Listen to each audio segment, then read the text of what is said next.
ಓಂ ಶ್ರೀ ಗುರು ಬಸವಲಿಂಗಾಯ ನಮಃ. ಎನ್ನ ಕಾಯದ ಕತ್ತಲೆಯ ಕಳಿಯಯ್ಯ, ಎನ್ನ ಮಾಯದ ಮದವ ಮುರಿಯಯ್ಯ, ಎನ್ನ ಜೀವದ ಜಂಜಡವ ಮಾಣಿಸಯ್ಯ, ಚನ್ನಮಲ್ಲಿಕಾರ್ಜುನ ದೇವ, ಎನಗೆ ಸುತ್ತಿದ ಮಾಯಾ ಪ್ರಪಂಚವ ಬಿಡಿಸ ನಿಮ್ಮ ಧರ್ಮ ನಿಮ್ಮ ಧರ್ಮ.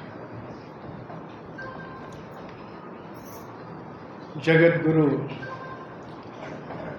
ವಿಶ್ವವಿಭೂತಿ ಬಸವ ತಂದೆಯನ್ನು 770 ಅಮರ ಗಣಗಳನ್ನು ಹೊರಮಂದಿರದಲ್ಲಿ ಸ್ಮರಿಸಿಕೊಂಡು ಇಲ್ಲಿ ನೆರೆದಿರುವ ಹೈದರಾಬಾದಿನ ಬಸವ ಅನುಯಾಯಿಗಳಾದಂಥ ಸಮಸ್ತ ಶರಣು ಶರಣೀಯರಿಗೆ ನನ್ನ ವಿನಯಪೂರ್ವಕ ಭಕ್ತಿಯ ಅಭಿನಂದನೆಗಳು.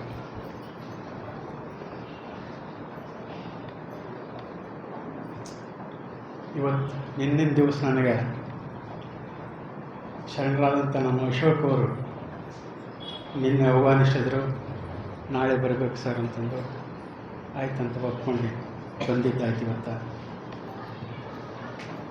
ಈ ಬರುವ 12 ದಿನಾಂಕ 12ನೇ ತಾರೀಕು ಅಕ್ಕಮಹಾದೇವಿ ಜಯಂತಿ ಇದೆ. ಈ ಕೂತಾಗೆ ಸ್ವಲ್ಪ ಎಲ್ಲ ಮಾತಾಡೋದು ಅದ್ರ ಬಗ್ಗೆ.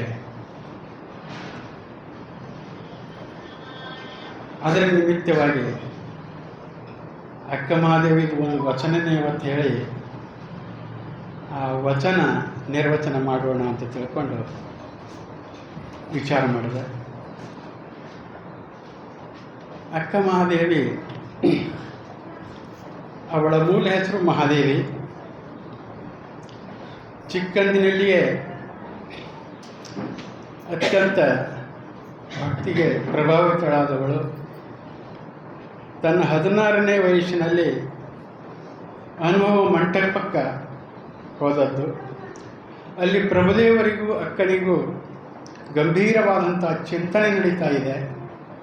ಇದು ಶೂನ್ಯ ಸಂಪಾದನೆಯಲ್ಲಿ ಬಹಳ ಅತ್ಯಂತ ವೈಭವದಿಂದ ಅದನ್ನು ನಾವು ಕಾಣಬಹುದು. ಅನೇಕ ಪ್ರಶ್ನೆಗಳಿಗೆ ಅಕ್ಕಮಹಾದೇವಿಯನ್ನು ಏರ್ಪಡಿಸಿದಾಗ ಎಲ್ಲ ಪ್ರಶ್ನೆಗಳು ಸಮಂಜಸವಾಗಿ, ಅಷ್ಟೇ ದಿಟ್ಟತನದಿಂದ ವಿನಯಪೂರ್ವಕವಾಗಿ ಉತ್ತರಿಸಿದಾಗ 16 ವಯಸ್ಸಿನ ಅಕ್ಕಮಹಾದೇವಿಗೆ ಸುಮಾರು 70 ವರ್ಷಿನ ಅನುಭವ ಮಂಟಪದ ಅಧ್ಯಕ್ಷರಾದಂಥ ಯೋಮಕಾಯ ಅಲ್ಲಮ ಪ್ರಭುದೇವರು ಅಕ್ಕ ಅಂತ ಸಂಬೋಧಿಸ್ತಾರೆ. 16 ವರ್ಷದವರಿಗೆ 70 ವರ್ಷ 75 ವರ್ಷದವರು ಅಕ್ಕ ಅಂತ ಕರಿಬೇಕಾದ್ರೆ ಏನು ಕಾರಣ ಇರಬಹುದು? ಜಗತ್ತಿನಲ್ಲಿ ನಾವು ನೀವೆಲ್ಲ ಅಕ್ಕ ಅನ್ನಿಸ್ಕೊಂಡಿರ್ಬೋದು, ಅಣ್ಣ ಅನ್ನಿಸ್ಕೊಂಡಿರ್ಬೋದು. ನಮ್ಗೆ ಯಾರು ಅಣ್ಣ ಅಕ್ಕ ಅಂತಾರೆ ಅಂದ್ರೆ ನಮ್ಗಿಂತ ಚಿಕ್ಕವ್ರು ಅಂತಾರೆ. ತಮ್ಮದೇರು ತಂಗಿದೇರು ಅಣ್ಣ ಅನ್ಬೋದು, ಅಕ್ಕ ಅನ್ಬೋದು ಅಂತಾರೆ. ಆದರೆ ತನಗಿಂತಲೂ ಹಿರಿಯರಾದಂಥವ್ರು ಅಷ್ಟೇ ಅಲ್ಲ, ಇಡೀ 770 ಅಮರಗಣಗಳ ಅನುಭವ ಮಂಟಪದ ಸದಸ್ಯರೆಲ್ಲರೂ ಒಮ್ಮನತದಿಂದ ಅಕ್ಕ ಅಕ್ಕ ಅಂತ ಅವಳನ್ನು ಜಯಘೋಷ ಮಾಡ್ತಾರೆ. ಅಂದ್ರೆ ಆ ವ್ಯಕ್ತಿತ್ವ ಆ ವಯಸ್ಸಿನಲ್ಲಿಯೇ ಅವರಿಗಾಗಿತ್ತು. ಅನುಭವ ಮಂಟಪದ ಎಲ್ಲಕ್ಕಿಂತಲೂ ಚಿಕ್ಕವಳು ಅಂದ್ರೆ ಅಕ್ಕಮಹಾದೇವಿ. ಎಲ್ಲರಿಂದಲೂ ಅಕ್ಕ ಅನ್ನಿಸ್ಕೊಂಡವಳು.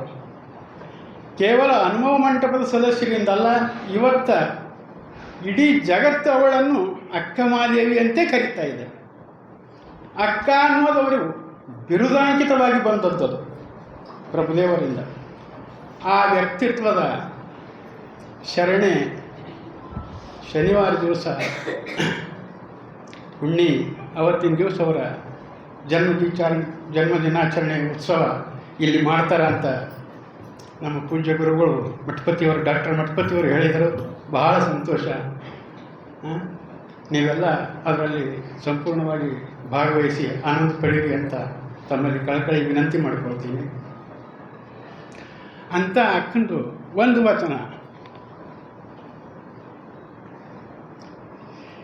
ಈಳೆ ನಿಂಬು ಮಾವು ಮಾದಲಕ್ಕೆ ಹುಳಿ ನೀರೆರೆದವರಾರಯ್ಯ, ಕಬ್ಬು ಬಾಳೆ ಪಲಸು ನಾರಿ ವಾಳಕ್ಕೆ ಸಿಹಿ ನೀರೆರೆದವರಾರಯ್ಯ. ಕಳವೆಯ ಶಾಲೆಗೆ ಓಗರ ಉದಕವ ನೆರೆದವರಾರಯ್ಯ. ಮರುಗ ಮಲ್ಲಿಗೆ ಪಚ್ಚೆಗೆ ಪರಿಮಳದುದಕವ ನೆರೆದವರಾರಯ್ಯ. ಇಂತಿ ಜಲವು ಒಂದೇ ನೆಲವು ಒಂದೇ ಆಕಾಶವು ಒಂದೇ ಆಗಿರಲು ಒಂದೇ ಜಲವು ಹಲವು ದ್ರವ್ಯಗಳ ಕೂಡಿ ತನ್ನ ಪರಿ ಬೇರೆಯಾದಂತೆ ಎನ್ನದೇವ ಚನ್ನಮಲ್ಲಿಕಾರ್ಜುನನು ಹಲವು ಜಗಂಗಳ ಕೂಡಿದರೂ ತನ್ನ ಪರಿ ಬೇರೆ.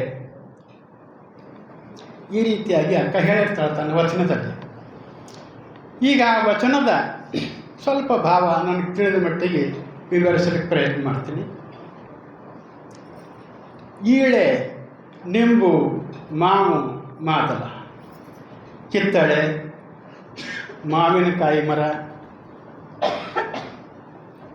ಮಾದಲ ಅಂದರೆ ಹುಣಸಿಕಾಯಿ ಮರ, ನಿಂಬಿಕಾಯಿ ಮರ, ಹೀಗೆ 4 ರೀತಿಯ ಮರಗಳು ಒಂದು ಸಾಮಾನ್ಯ ಸಣ್ಣ ಭೂಮಿಯಲ್ಲಿ, ಚಿಕ್ಕ ಭೂಮಿಯಲ್ಲಿ, ಸುಮಾರು 1 ಗುಂಟೆ ಜಮೀನು ಅಂತ ತಿಳ್ಕೊಂಬಾರ ನಾವು.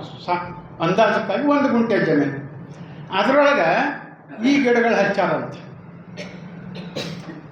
ಮತ್ತು ಇನ್ನುಳಿದ ಗಿಡಗಳು ಅವ ಅದ್ರಾಗ ಕಬ್ಬು ಅದ, ಸಸಿ, ಬಾಳೆ ಅದ, ಪಲಸು ಅಂದ್ರೆ ಹಲಸಿನ ಮರ ಅದ, ಹಾಗೂ ತೆಂಗದ, ಅವನು ಅದರೊಳಗೆ ಅವ.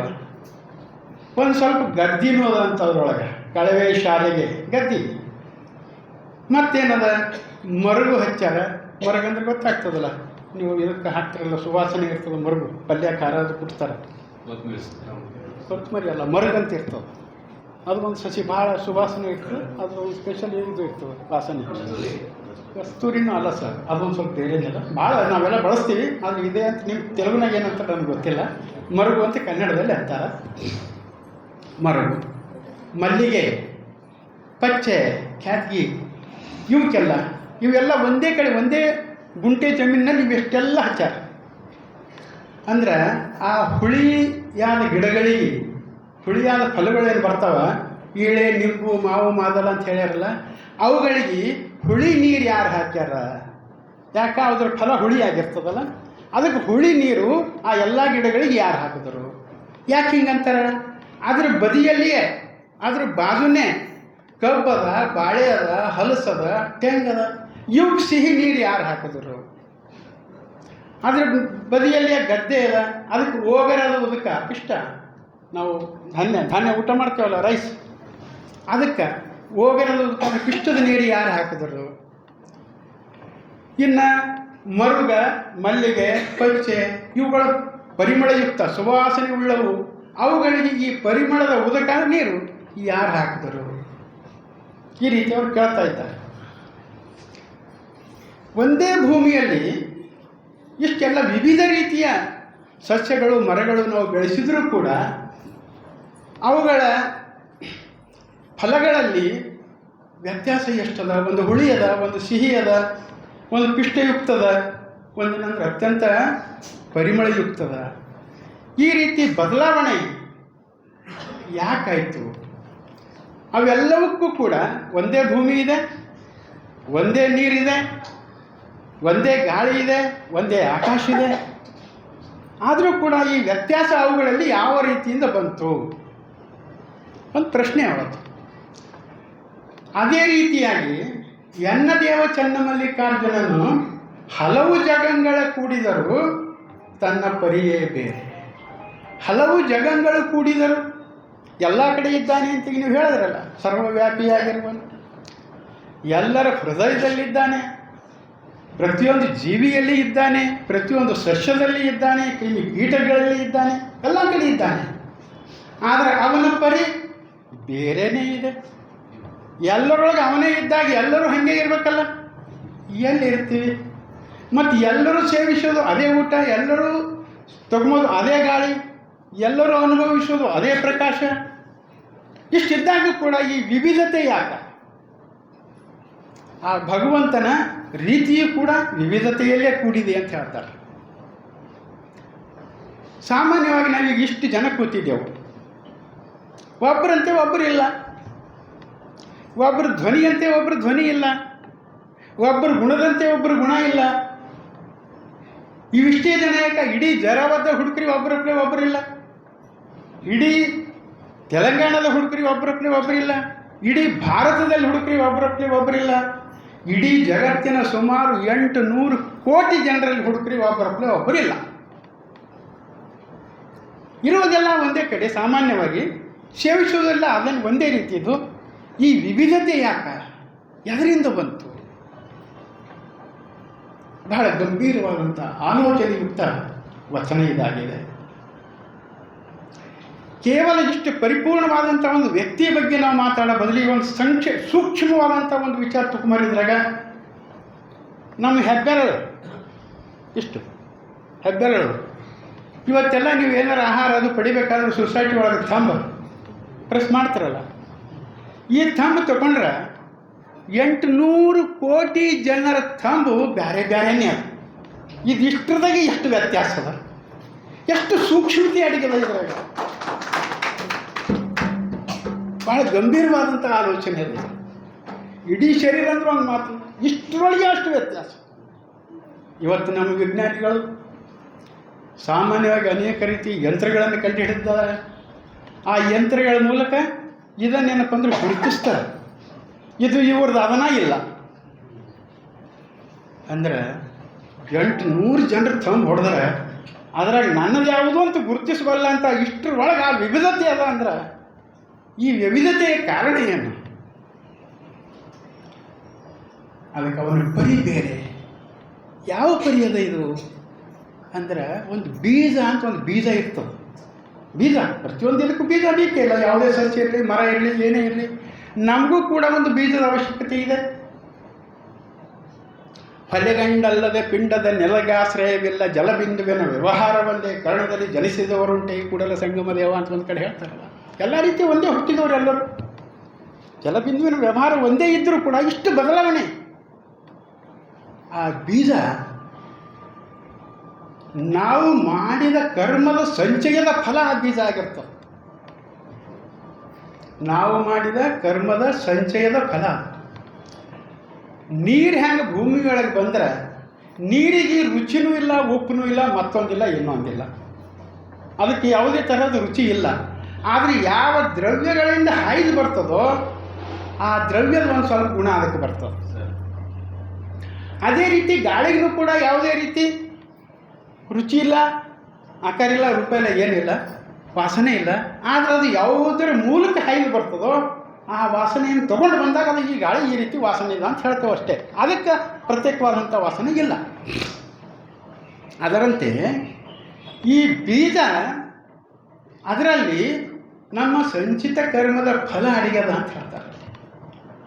ಅದು ಆ ಸೃಷ್ಟಿಕರ್ತನ ವೈವಿಧ್ಯತೆಗೆ ಕಾರಣ. ಅದು ಅದರ ಮೂಲ ಕಾರಣ ನಾವು ಮಾಡಿದ ಕರ್ಮ. ಅದರ ಜೊತೆಯಲ್ಲಿ ಈ ನೀರು ನೀವು ಯಾವ ಸಸ್ಯದಲ್ಲಿ ಯಾವ ಬೀಜದಿಂದ ಹಾಯ್ದು ಹೋಗ್ತದೋ ಒಂದು ಸ್ವಲ್ಪ ಪ್ರಮಾಣದ ವ್ಯತ್ಯಾಸ ಏನಾದರೂ ಆಗಬಹುದು. ಖರೆ ಹೆಚ್ಚಿನ ಪ್ರಮಾಣದ್ದು ಆ ಬೀಜದ್ದೇನಪ್ಪ ಅಂದ್ರೆ ಅದಕ್ಕೆ ವಿವಿಧತೆ ಕೂಡಿರ್ತದೆ. ಒಂದೇ ಸ್ಥಾನದಲ್ಲಿದ್ದರೂ ಕೂಡ ಒಂದರಂತೆ ಒಂದು ಇರಕ್ಕೆ ಸಾಧ್ಯ ಇಲ್ಲ ಅಂತ ಹೇಳ್ತಾರೆ. ಅದಕ್ಕಾಗಿ ಅಂಥ ಒಂದು ಪೂರ್ವ ಜನ್ಮದ ಕರ್ಮಗಳು 3: ಸಂಚಿತ ಕರ್ಮ, ಪ್ರಾರಬ್ಧ ಕರ್ಮ, ಆಗಾಮಿ ಕರ್ಮ ಅಂತ. ಹಿಂದಿನ ಕಾಲದಲ್ಲಿ ನಾವು ಮಾಡಿದ ಕರ್ಮ ಅದು ಸಂಚಿತ ಕೂಡಿಟ್ಟದ್ದು ಅಂತ ಅರ್ಥ. ಸಂಚಿತ ಕರ್ಮ ಅನಿಸ್ಕೊತದೆ. ಪ್ರಾರಬ್ಧ ಅಂದರೆ ಈಗ ಸದ್ಯ ನಾವು ಭೋಗಿಸುವಂಥದ್ದು, ಆಗಾಮಿ ಅಂದರೆ ಮುಂದೆ ಭೋಗಿಸ್ತಕ್ಕಂಥದ್ದು. ಇವತ್ತು ಮಾಡಿದ್ದು ಮುಂದೆ ಭೋಗಿಸ್ಬೇಕು. ಈ ಭೋಗಿಸುವ ಕರ್ಮಗಳಿಗೆ ಬದಲಾವಣೆ ಮಾಡಬಹುದು ಅಂತ ಶರಣರು ಹೇಳ್ತಾರೆ. ಬದಲಾವಣೆ ಮಾಡಬಹುದೇ ಅಲ್ಲ. ಎಲ್ಲೆಲ್ಲವೋ ಪಾಪಕರ್ಮ ಮಾಡಿದವನೇ, ಎಲ್ಲೆಲ್ಲವೋ ಬ್ರಹ್ಮಹತ್ಯೆ ಮಾಡಿದವನೇ ಒಮ್ಮೆ ಶರಣೆಯನ್ನಲ್ವೋ. ಸಕಲ ಪ್ರಾಯಶ್ಚಿತ್ತಗಳಿಗೆ ನಮ್ಮ ಕೂಡಲ ಸಂಗಮ ದೇವರ ಒಂದು ನುಡಿ ಸಾಕುವಂಥ ವಚನದ ರೂಪದಲ್ಲಿ ಬರ್ತದೆ. ಅಂದ್ರೇನು? ಅದನ್ನು ಬದಲಾಯಿಸಬಹುದು. ಅದಕ್ಕೆ ನಾವೆಲ್ಲರೂ ನಮ್ಮ ಸಂಚಿತ ಕರ್ಮದ ಮೇಲೆ ಏನಾದರೂ ಒಂದು ಸ್ವಲ್ಪ ಪ್ರಭಾವ ನಾವು ಬೆಳೆಸ್ಕೋಬೇಕಾದ್ರೆ ಎಲ್ಲಕ್ಕಿಂತಲೂ ಮೊದಲು ನಾವು ಪ್ರಾಯಶ್ಚಿತ್ತರಾಗಬೇಕು. ನಾವು ಮಾಡಿದ ಪಾಪ ಕಾರ್ಯಗಳು ಅಂದ್ಕೊಳ್ರಿ, ಕೆಟ್ಟ ಕಾರ್ಯಗಳು ಅಂದ್ಕೊಳ್ರಿ, ದುಷ್ಟ ನಡತೆ ಅಂದ್ಕೊಳ್ರಿ, ಇವೆಲ್ಲವುಗಳಿಗೆ ನಾವು ಅತ್ಯಂತ ಹೃತ್ಪೂರ್ವಕವಾಗಿ ಪಶ್ಚಾತ್ತಾಪ ಪಡಬೇಕು. ಅರಿವು ಮರೆತು ಅಜ್ಞಾನಿಗಳಾಗಿ ಯಾವುದೇ ಕಾರಣಗಳಿಂದ ಒತ್ತಡಗಳಿಂದ ಒಳಗಾಗಿ ನಮ್ಮಿಂದ ಘಟಿಸಬಾರದ ಕೆಲಸಗಳು ಕ್ರಿಯೆಗಳು ಆಗಿರಬೇಕು. ಅದಕ್ಕೆ ದಯಮಾಡಿ ನನಗೆ ಕ್ಷಮೆ ಮಾಡು ತಂದೆ. ಇನ್ನು ಮುಂದೆ ನಾನು ಇಂಥ ಒಂದು ತಪ್ಪು ನನ್ನಿಂದ ಘಟಿಸದಂತೆ ನಾನು ಅತ್ಯಂತ ಜಾಗೃತನಾಗಿರ್ತೀನಿ. ದಯಮಾಡಿ ಇದನ್ನು ಪರಿಹಾರ ಮಾಡು ಅಂತ ಈ ಕಳಕಳಿಯ ಮನವಿ, ಈ ಒಂದು ತುಮುಲು ಮನುಷ್ಯನಲ್ಲಿ ಪ್ರಾಮಾಣಿಕವಾಗಿರಬೇಕು. ಪ್ರಾಮಾಣಿಕವಾಗಿದ್ದಾಗ ಅದು ಒಂದು ಸ್ವಲ್ಪ ಮಟ್ಟಿಗೆ ದೂರ ಆಗ್ತದ. ಅದಕ್ಕೆ ನಾವೇನು ಮಾಡಬೇಕು? ಹಾಗಾದ್ರೆ ದೂರ ಮಾಡೋಕ್ಕೆ ನಮ್ಮಲ್ಲಿ ಸದ್ಗುಣಗಳು ಬರಬೇಕಾದ್ರೆ ಕಾರಣ ಏನು? ಶರಣರ ಸಂಘ ಮಾಡಬೇಕು, ಸತ್ಪುರುಷರ ಸಂಘ ಮಾಡಬೇಕು, ಅನುಭಾವಿಗಳ ಸಂಘ ಮಾಡಬೇಕು, ಅವ್ರ ಜೊತೆಗೆ ಬೆರೀಬೇಕು. ಅವರ ಅನುಭವಗಳನ್ನು ಹೃತ್ಪೂರ್ವಕವಾಗಿ ಕೇಳಬೇಕು. ಕೇಳಿದ್ರಷ್ಟೇ ಸಾಲದು. ಶ್ರವಣ, ಮನನ, ನಿಧಿಧ್ಯಾಸ ಅಂತ 3 ಪ್ರಕಾರ ಇರ್ತದಲ್ಲ. ನಾನು ಹೇಳೋದು ನೀವು ಕೇಳ್ತಾ ಇದ್ದೀರಿ, ಇದು ಶ್ರವಣ. ಮನೆಗೆ ಹೋಗಿ ಖಾಲಿ ಇದ್ದಾಗ ಇದರ ಚಿಂತನೆ ಮಾಡಬೇಕು. ನೀವು ಕೂತು ಮಾಡ್ಬೋದು, ಮಲ್ಕೊಂಡು ಮಾಡ್ಬೋದು, ಆರಾಮ್ಸೆ ಹೆಂಗೆ ಬೇಕು ಹಂಗೆ ಮಾಡ್ಬೋದು. ಹೀಗೆ ಮಾಡ್ಬೇಕಂತೇನು ನೇಮಿಲ್ಲ. ಅದರ ಬಗ್ಗೆ ಆಲೋಚನೆ ಮಾಡಬೇಕು. ಇವತ್ತಿನ ದಿವಸ ಏನು ಹೇಳಿದ್ರು, ಹಂಗಂದ್ರೆ ಏನು ಅದು ಸ್ವಲ್ಪ ಚಿಂತನೆ ಮಾಡಿದ್ರೆ ಹೇಳಿದ ವಿಷಯ ಗಟ್ಟಿಗೊಳ್ತದೆ. ಇಷ್ಟಕ್ಕೆ ಬಿಟ್ಟೇವಂದ್ರೆ ಕೆಲವೊಂದು % ನೆನಪಿರ್ತದೆ, ಹೆಚ್ಚಿನ % ಮರೆತು ಹೋಗ್ತದೆ. ಆ ರೀತಿ ಚಿಂತನೆಗೆ ನಾವು ಒಳಪಡಿಸಿಕೊಂಡಾಗ ಈ ಹೇಳಿರುವ ಮಾತು ಅತ್ಯಂತ ಗಟ್ಟಿಗೊಳ್ತದೆ. ಇದಕ್ಕಂತರ ಮನನ. ಈ ಗಟ್ಟಿಗೊಂಡಂಥ ಮಾತು ನಿಧಿಧ್ಯಾಸ, ಧ್ಯಾನದಿಂದಾಗಲಿ ಪ್ರತಿನಿತ್ಯದ ನಮ್ಮ ನಡತೆಯಲ್ಲಾಗಲಿ ಅದನ್ನು ಅಳವಡಿಸಿಕೊಳ್ಬೇಕು. ಅದನ್ನು ಅಳವಡಿಸಿಕೊಂಡು ಅದರಂತೆ ನಾವು ನಡೆದೇವಂದ್ರೆ ನಮ್ಮ ಸಂಚಿತ ಕರ್ಮ ಏನಿದೆ ಅದು ಬದಲಾಗಿ ನಾವೇನಪ್ಪ ಅಂದ್ರೆ ಉತ್ತಮರಾಗಲಿಕ್ಕೆ ಸಾಧ್ಯದ, ಮುಕ್ತಿ ಮಾರ್ಗಕ್ಕೆ ಯೋಗ್ಯರಾಗಲಿಕ್ಕೆ ಸಾಧ್ಯದ. ಅದಕ್ಕೆ ಕೇವಲ ನಾವು ಇದರಲ್ಲಿ ಆಗಬೇಕಾಯ್ತು ಅಂದ್ರೆ ಹೇಳ್ತಾರೆ, ಒಂದು ಸ್ವಚ್ಛ, ಒಂದು ಶುದ್ಧ, 2. ಸ್ವಚ್ಛ ಅನ್ನೋದು ಶುದ್ಧ ಅನ್ನೋದು ಸಾಮಾನ್ಯವಾಗಿ ಒಂದೇ ರೀತಿಯಲ್ಲಿ ನಾವು ಬಳಸ್ಕೊತೀವಿ. ಆದರೆ ಸ್ವಚ್ಛ ಅನ್ನೋದು ಬಾಹ್ಯ ಶುದ್ಧಿ, ಶುದ್ಧ ಅನ್ನೋದು ಆಂತರಿಕ ಶುದ್ಧಿ. ಈಗ ಕೆಲವರು ಬರೀತಾರೆ, ಹ್ಯಾಂಡ್ ರೈಟಿಂಗ್ ಅಂತೀವಲ್ಲ, ನೋಡ್ಲಿಕ್ಕೆ ಭಾಳ ಸುಂದರ ಇರ್ತದೆ. ಹ್ಯಾಂಡ್ ರೈಟಿಂಗ್ ಪ್ರಿಂಟ್ ಅದೇನೋ ಅನ್ನುವಂಥ ರೀತಿಯಲ್ಲಿ ಇದ್ದಿರ್ತದೆ. ಅದರಲ್ಲಿ ತಪ್ಪುಗಳು ಭಾಳ ಇರ್ತವೆ, ತಪ್ಪುಗಳು ಭಾಳ ಇರಬಹುದು. ಅದು ಶುದ್ಧ ಅಲ್ಲ, ಸುಂದರ ಇರಬಹುದು. ಇನ್ನು ಕೆಲವರು ಹ್ಯಾಂಡ್ ರೈಟಿಂಗ್ ಹಿಂಗಿರ್ತವೆ, ಅವ್ರು ಬರ್ದಿದ್ದು ಮತ್ತೊಬ್ರಿಗೆ ಓದ್ಲಿಕ್ಕೆ ಜರ ತಕ್ಲೀಫ್ ಆಯ್ತದೆ, ಜಲ್ದಿ ತಿಳಿಯಲ್ಲ. ಆದರೆ ಎಲ್ಲಿಯೂ ತಪ್ಪಿಲ್ಲ, ಅದು ಸುಂದರ ಇರಲಿಕ್ಕಿಲ್ಲ, ಆದರೆ ಶುದ್ಧ. ನಾವು ಈ ರೀತಿ ಆಯ್ತು ಚಿಂತನೆ ಮಾಡೋಣ.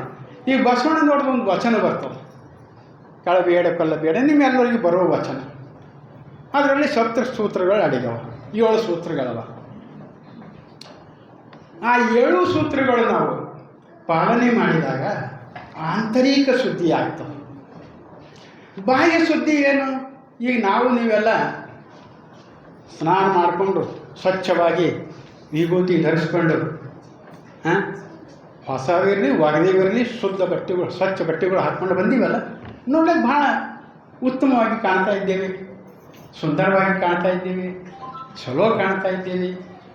ಆದರೆ ಅದಕ್ಕೆ ತಕ್ಕಂತೆ ಆಂತರಿಕವಾಗಿ ನಮ್ಮ ಮನಸ್ಸು ಈ ಎಲ್ಲ ಇಂದ್ರಿಯಗಳಿಗೆ ಅದು ಮುಖಂಡ. 16 ಇಂದ್ರಿಯಗಳು, ಕೆಲವು ಕಡೆ 14 ಅಂತ ಹೇಳ್ತಾರೆ, ಇನ್ನೊಂದೆರಡು ಜಾಸ್ತಿ ಅದ್ರಾಗ ಸೇರಿಸಿ 16 ಅಂತ ಹೇಳ್ತಾರೆ. ಪಂಚ ಜ್ಞಾನೇಂದ್ರಿಯಗಳು, ಪಂಚ ಕರ್ಮೇಂದ್ರಿಯಗಳು, 4 ಕರ್ಣೇಂದ್ರಿಯಗಳು, ಅದರಲ್ಲಿ ಜ್ಞಾನ ಮತ್ತು ಭಾವ ಅಂತ ಎರಡು ಸೇರಿಸಿ 16 ಅಂತ ಮಾಡ್ತಾರೆ. ಇವೆಲ್ಲಕ್ಕೂ ಮನಸ್ಸೇನಪ್ಪ ಅಂದ್ರೆ ಮುಖಂಡತ್ವ ವಹಿಸ್ತದೆ. ಅದಕ್ಕೆ ಆ ಮನಸ್ಸೇನಪ್ಪ ಅಂದ್ರೆ ಶುದ್ಧ ಆಗಬೇಕು. ಉದಾಹರಣೆವಾಗಿ ಹೇಳ್ತೀನಿ, ನಮ್ಮ ಕೈಯಿಂದ ಸಗಣಿ ಅಂದರೆ ಹೆಂಡಿ ಅಂತೀವಲ್ಲ, ಹೆಂಡಿಯೋ ಕೆಸರೋ ಇನ್ನೊಂದು ಮುಟ್ಟಿರ್ತೀವಿ, ಆವಾಗ ಕೈ ಸ್ವಚ್ಛ ಆಗ್ತದೆ, ಹೊಲಸಾಗ್ತದೆ. ಅದನ್ನು ನಾವು ನೀರಿನಿಂದ ಸಾಬೂನು ಹಚ್ಚಿ ತೊಳ್ಕೊಂಡ್ರೆ ಅದೇನಾಗ್ತದೆ, ಸ್ವಚ್ಛ ಆಗ್ತದೆ. ಅದೇ ರೀತಿ ನಮಗೆ ಮೈ, ಕೈ, ಬಟ್ಟೆ ಇವೆಲ್ಲ ಒಳ್ಳೆಯ ನೀರಿನಿಂದ ಸಾಬೂನು ಏನಾದ್ರು ಉಪಯೋಗಿಸ್ಕೊಡ್ರಿ. ವಿವಿಧ ರೀತಿ ಒತ್ತಡ, ಶಾಂಪು ಇವೆಲ್ಲ ಹೊಂಟವಲ್ಲ, ಆ ಉಪಯೋಗಿಸ್ಕೊಂಡು ನಾವು ಸ್ವಚ್ಛ ಮಾಡ್ಕೋಬಹುದು. ಹಂಗಂಗ ಬಟ್ಟೆ ಬರಿಗೆಲ್ಲ ಸ್ವಚ್ಛ ಆಗ್ತಾವೆ. ಆದರೆ ಶುದ್ಧ ಆಗಬೇಕಾಯ್ತು ಅಂದ್ರೆ ನಡತೆಯಿಂದ ಮಾತ್ರ ಶುದ್ಧ ಆಗ್ಲಿಕ್ಕೆ ಸಾಧ್ಯ. ಅರಿವು, ಆಚಾರ, ಅನುಭವ ಅಂತ ಮೊದಲ ಅರಿವು ಆಗಬೇಕು. ಅದು ನಮ್ಮ ಆಚಾರದಲ್ಲಿ ಬರಬೇಕು. ಆಚಾರ ಅಂದರೆ ನಡತೆಯಲ್ಲಿ ಬರಬೇಕು. ಆ ನಂತರ ಅದು ಅನುಭವವಾಗಿ ಪರಿಣಮಿಸ್ತದೆ. ನೋಡಿ, ಒಂದು ಕಡೆ ಚನ್ನಬಸವಣ್ಣನವರು ಹೇಳ್ತಾರೆ, ಕ್ರಿಯೆ ಎಂದರೆ ಮಾಡುವುದು, ಜ್ಞಾನ ಎಂದರೆ ತಿಳಿಯುವುದು. ಕ್ರಿಯೆ ಅಂದರೆ ಮಾಡೋದು, ಜ್ಞಾನ ಅಂದರೆ ತಿಳಿಯುವುದು. ಪರಸ್ತ್ರೀ ಮುಟ್ಟಬಾರದೆಂಬುದು ಕ್ರಿಯೆ, ಅದರಂತೆ ಆಚರಿಸುವುದು ಜ್ಞಾನ. ಅರಿತು ಆಚರಿಸದಿದ್ದರೆ ಅದುವೇ ಅಜ್ಞಾನ. ನೋಡ ಕೂಡಲೇ ಚೆನ್ನ ಸಂಗಮ ದೇವ. ಮತ್ತು ಅಜ್ಞಾನ ಮತ್ತು ಬ್ಯಾರೆ ಅದನ್ನೆಲ್ಲ ಅದರಾಗೆ ಇರ್ತದೆ. ಅದು ಕೇವಲ ನಾವು ತಿಳ್ಕೊಂಡಿವಿ, ಪಂಡಿತ್ ಇದ್ದೇವೆ, ಜ್ಞಾನಿ ಇದ್ದೇವೆ, ಎಲ್ಲರ ಕಡೆಯಿಂದ ಶಬಾಷ್ ಅನಿಸ್ಕೊತೇವೆ, ಹೌದು ಅನಿಸ್ಕೊತೀವಿ. ಅನೇಕ ರೀತಿಯ ಹೊಗಳಿಕೆಗಳಿಗೆ ನಾವು ಒಳಪಡ್ತೀವಿ. ಆದರೆ ಆಂತರಿಕವಾಗಿ ಹೇಗಿದ್ದೇವೆ, ಇದಕ್ಕೆ ನಾವು ಓಟಿನಿಂದ ಇದರ ಪರಿಣಾಮ ಅಳಿಲಕ್ಕೆ ಬರೋದಿಲ್ಲ. ನಮಗೆ 100 ಜನ ಹೌದು ಅನ್ಬೋದು, 1000 ಜನ ಹೌದು ಅನ್ಬೋದು, ಆದರೆ ಪ್ರಮುಖವಾಗಿ ನಮ್ಮ ಮನಸ್ಸು ಹೌದು ಅನ್ಬೇಕು. ನಮಗೆ ಗವ ಯಾವುದು ಕೊಡಬೇಕು ಅಂದ್ರೆ ನಮ್ಮ ಮನಸ್ಸು ಕೊಡ್ಬೇಕು, ನಮಗೆ ಗವ ನೋಡಿ. ಅದಕ್ಕೆ ಸಪ್ತ ಸೂತ್ರಗಳಲ್ಲಿ ಒಂದು ಕಳ್ಳತನ. ಕಳ್ಳಬೇಡ ಅಂದ್ರೆ ಸರಿ, ಅದೊಂದ್ರ ಬಗ್ಗೆ ಸ್ವಲ್ಪ ವಿವರಣೆ ಮಾಡ್ತೀನಿ. ಕಳ್ಳತನ ಅಂದ್ರೇನು? ಮಂದಿದ ಏನಾರ ಅಪಹರಿಸೋದು. ಕೇವಲ ಸಂಪತ್ತೊಂದೇ ಅಪಹರಿಸುವುದು ಅಂತಲ್ಲ, ಹೊನ್ನಾಗಿರ್ಬೋದು, ಮಣ್ಣಾಗಿರ್ಬೋದು, ಹೆಣ್ಣಾಗಿರ್ಬೋದು, ಇನ್ನೊಂದಾಗಿರ್ಬೋದು, ಮತ್ತೊಂದಾಗಿರ್ಬೋದು, ಏನೇ ಇರದು ಅದು ಅಪಹರಿಸುವುದು ಕಳ್ಳತನ. ಇಷ್ಟಕ್ಕೆ ನಾವು ಸೀಮಿತವಾಗಿರದೆ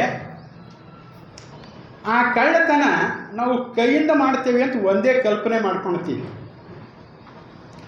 ಕಣ್ಣಿಲ್ಲೂ ಕಳ್ಳತನ ಮಾಡಬಹುದು, ಸಾಧ್ಯ ಅಲ್ಲ. ನೋಡಬಾರದ್ದನ್ನು ನೋಡೋದು ಕಳ್ಳತನ ಅಲ್ಲ. ನೋಡಬಾರದ್ದು ನೋಡ್ತೀವಿ, ಕದ್ದು ನೋಡ್ತೀವಿ ಅಂತೀವಲ್ಲ, ಕದ್ದು ಅಂದರೆ ಕಳ್ಳತನ ಇಲ್ಲ ಅಂತ. ಕೇಳಬಾರದ್ದನ್ನು ಕೇಳೋದು, ಯಾರಿಗೆ ಗೊತ್ತಾಗಬಾರ್ದಂತ ಗುಸು ಮಾತಾಡ್ತಾರೆ, ಗಾಡಿಗರ ಕಿವಿ ಹಚ್ಚಿ ಕೇಳೋದು, ಕದ್ದು ಕೇಳೋದು, ಹೆಸರೇ ಕದ್ದು ಅಂತ ಬಂದದವ.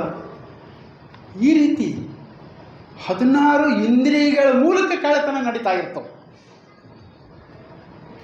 ಸೂಕ್ಷ್ಮವಾಗಿ ಗಮನಿಸಿದಾಗ, ಸಾಮಾನ್ಯವಾಗಿ ಗಮನಿಸಿದರೆ ಅದು ಒಂದೇ ಕೈಲಿಂದ ಕಸ್ಕೊಂಬೋದು ಒಂದೇ.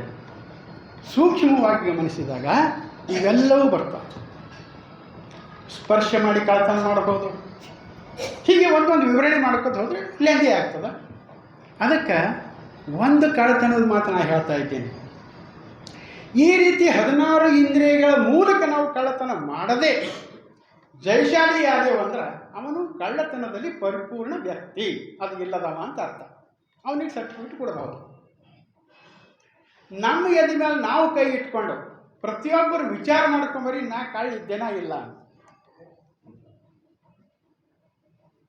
ಬಹುತೇಕ ಹೌದು ಅನ್ನೋದಕ್ಕೆ ತಡವರಿಸ್ತಾ ಇದ್ದೆವು ಅಂತ ನಾನು ಭಾವಿಸ್ತೀನಿ. ನಾನು ಹಿಡ್ಕೊಂಡೆ ಮತ್ತು ನನಗೆ ಬಿಟ್ಟಲ್ಲ, ನಮಗೆಲ್ಲ ಅಂತಲ್ಲ, ನಾನು ಹಿಡ್ಕೊಂಡೆ, ನಾನು ಮೊದಲ ನೀವನಂತ. ಇದು ಕಳ್ಳತನದ ವ್ಯಾಖ್ಯೆ. ಈ ರೀತಿಯೇ 7 ಸಪ್ತ ಸೂತ್ರಗಳವಲ್ಲ. 7ರಲ್ಲಿ ಇದು ಒಂದು ಮಾಡಿದೆವು ಅಂದರೆ ನಾವು ಮುಕ್ತ ಆಗಬಹುದು ಅಂತ ಅನಿಸ್ಕೊತಾರೆ. ಇದು ಒಂದು ಮಾಡಿದ್ರೆ ಆಗ್ಬೋದು. ಅದಕ್ಕೆ ಇದು ಕಠಿಣದ್ರಿ ಅಂತ ಯಾರಾದರೂ ಅಂದ್ರೆ ದಯಮಾಡಿ ಕಠಿಣ ಅಂತ ತಿಳ್ಕೊಬೇಡ್ರಿ. ಕಠಿಣದ ಅಂತ ನಾವು ಯಾವ ಬಿಟ್ಟಿದ್ದೇವೆ? ಬಿಡ್ಬೇಕಲ್ಲ. ಹಂಗಿದ್ದರೆ ಏನು ಕಠಿಣ ಹೇಳ್ರಿ? ನಮಗೆ ಗಳಿಸೋದು ಕಠಿಣ ಇಲ್ವಾ? ಓದೋದು ಕಠಿಣ ಇಲ್ವಾ? ವಕ್ತೃತನ ಮಾಡೋದು, ವ್ಯಾಪಾರ ಮಾಡೋದು, ಯಾವುದೇ ಉದ್ಯೋಗ ಮಾಡೋದು ಕಠಿಣ ಇಲ್ವಾ? ಎಲ್ಲ ಸರಳವನ. ಬೇಕಾದಷ್ಟು ಕಠಿಣ ಇದ್ದರೂ ಕೂಡ ನಾವು ಶ್ರಮಪಟ್ಟು ಮಾಡ್ತಾ ಇಲ್ವಾ? ಕಠಿಣದ ಅಂತ ಬಿಟ್ಟು ನಾವು ಬದುಕ್ತೇವೇನೋ? ಬದುಕಲು ಸಾಧ್ಯ ಇದೆಯಾ? ಇಲ್ಲಲ್ಲ. ಅದಕ್ಕೆ 100ರಾಗ 10% ಪ್ರಯತ್ನ ಮಾಡಾರಿ, 90 ಬಿಡಾರಿ. 10% ಮಾಡಿದೆವು ಅಂದ್ರೂ ಅದ್ರಾಗ ನಾವು ಸಕ್ಸಸ್ ಆದೇವಂದ್ರೆ ನಾವು ಸಂತೋಷ ಪಡಬೇಕು. ನಾ ಏನೂ ಇಲ್ದವ ಇವತ್ತು 10 ನಂಬರ್ ತಗೊಂಡ ಅಂತ ತಿಳ್ಕೊಬೇಕು. ಈ ರೀತಿ ನಾವು ತಿಳುವಳಿಕೆಯಿಂದ, ಅತ್ಯಂತ ಕಳಕಳಿಯಿಂದ, ಶುದ್ಧ ಮನಸ್ಸಿನಿಂದ ನಾವು ಪ್ರಯತ್ನಶೀಲ ಆಗೋಣ. ಆ ಹೆಜ್ಜೆಯಲ್ಲಿ ಮುಂದುವರಿಯೋಣ. ನಾವು ಒಳ್ಳೆಯ ಬದುಕು ಸಾಗಿಸಲಿಕ್ಕೆ ಯೋಗ್ಯರಾಗ್ತೀವಿ ಅಂತ ಹೇಳಿ ಇವತ್ತಿನ ದಿವಸ ನನಗೆ ಕೊಟ್ಟಂಥ ಅವಕಾಶಕ್ಕೆ ತಮ್ಮೆಲ್ಲರಿಗೂ ವಂದನೆಗಳನ್ನು ಸಲ್ಲಿಸಿ ನನ್ನ ಮಾತು.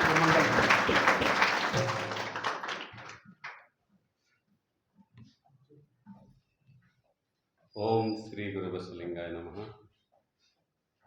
ఇంతవరకు మనం మంత్రముగ్ధమై సోదరులు శ్రీ నాగశెట్టి చామ గారి అనుభవవాణిని విన్నాం. ఈ లోకంలో సుమారు 800 కోట్ల జనాభా ఉంది. ఇంకా కోట్ల సంఖ్యలో జీవరాశులు ఉన్నాయి. ఒక జాతికి చెందిన జీవులన్నీ ఒకే విధంగా ఉన్నప్పటికీ వాటి మధ్యన వైవిధ్యం అనేది ఉంది. అది ప్రకృతి నియమం. కాబట్టి మనం ఒకరినొకరు గుర్తించగలుగుతున్నాం. అందరూ ఒకే విధంగా ఉంటే, ఇప్పుడు మన వాహనాల మీద ఎట్లా నంబర్ ఉంటుందో, రిజిస్ట్రేషన్ నంబర్, మన నుదుటి పైన కూడా ఒక నంబర్ రాయాల్సి వస్తుండే. ఇది ఆ సృష్టికర్త మనకు అనుగ్రహించిన ఒక వరం అని చెప్పచ్చు. మన దేశంలో 140 కోట్ల జనాభా ఉన్నప్పటికీ ఎవరు కూడా ఒకరి వలె ఒకరు లేరు. వారి మధ్యన ఏదో ఒక వైవిధ్యం, తేడా అనేది తప్పకుండా ఉంటుంది. ఇది ఎందుకు ఏర్పడుతున్నది ఈ విధంగా అంటే, మన ఆకారాన్ని, పరిమాణాన్ని, రంగును, ఎత్తును, ముఖ కవళికలను నిర్ధారించేది మన శరీరంలో ఉండే కణాల లోపల ఉండే క్రోమోజోములు. క్రోమోజోములు దీన్ని నిర్ధారిస్తాయి. మానవ శరీరంలోని కణాల్లో 23 జతల క్రోమోజోములు ఉంటాయి. అందులో 22 జతల క్రోమోజోములనేమో ఆటోజోమ్స్ అంటారు. 2 క్రోమోజోములనేమో సెక్సోజోమ్స్ అంటారు. ఎక్స్ లేదా వై ఉంటుంది. అంటే దానివలన లింగ భేదం అనేది ఏర్పడుతున్నది. ఎక్స్ కలిసినప్పుడు ఆడ, ఎక్స్ వై ఉంటే మగ అని నిర్ధారిస్తున్నాం అన్నమాట. ఈ క్రోమోజోముల్లోనే మన రంగును, ఎత్తును, ముఖ కవళికలను నిర్ధారించే ఒక పదార్థం ఉంది అని చెప్పారు. ఏముంది అనేది చెప్పలేదు శాస్త్రవేత్తలు. ఒక పదార్థం ఉంది. ఆ పదార్థమే మన రంగు, ఎత్తు, ముఖ కవళికలు అన్నిటిని నిర్ధారిస్తున్నది. ప్రతి జీవి ఇంకో జీవి వలె లేదు. అయితే ఈ విషయాన్ని ఆనాడు 800 సంవత్సరాల క్రితమే వీర విరాగిణి తత్వశిఖామణి అక్క మహాదేవి గారు తమ వచనంలో ఎంతో చక్కగా వివరించారంటే, ఈనాటి శాస్త్రవేత్తల కంటే శివశరణులు ఎంత శ్రేష్ఠులో దీని ద్వారా మనకు తెలుస్తుంది. ఎందుకంటే శాస్త్రవేత్తలు ఈ మధ్యన కనుక్కున్నారు. ఇది 800 సంవత్సరాల క్రితమే శివశరణులు కేవలం భక్తి మార్గంను అనుసరించకుండా అన్ని క్షేత్రాలలో వారి దృష్టిని సారించారు. అనేక విషయాలు తమ వచనాల ద్వారా సాధారణ ప్రజలకు అర్థమయ్యే విధంగా సరళమైన భాషలో వివరించేటందుకు ప్రయత్నించారు. అలాంటి ఒక దివ్య వచనాన్ని ఈరోజు మన ఆత్మీయ శరణుబంధులు శ్రీ నాగశెట్టి చామ గారు ఎంతో చక్కగా తనదైన శైలిలో అందరికీ అర్థమయ్యే విధంగా వివరించారు. వారికి మనందరి తరఫున హార్దిక ధన్యవాదాలు, కృతజ్ఞతలు.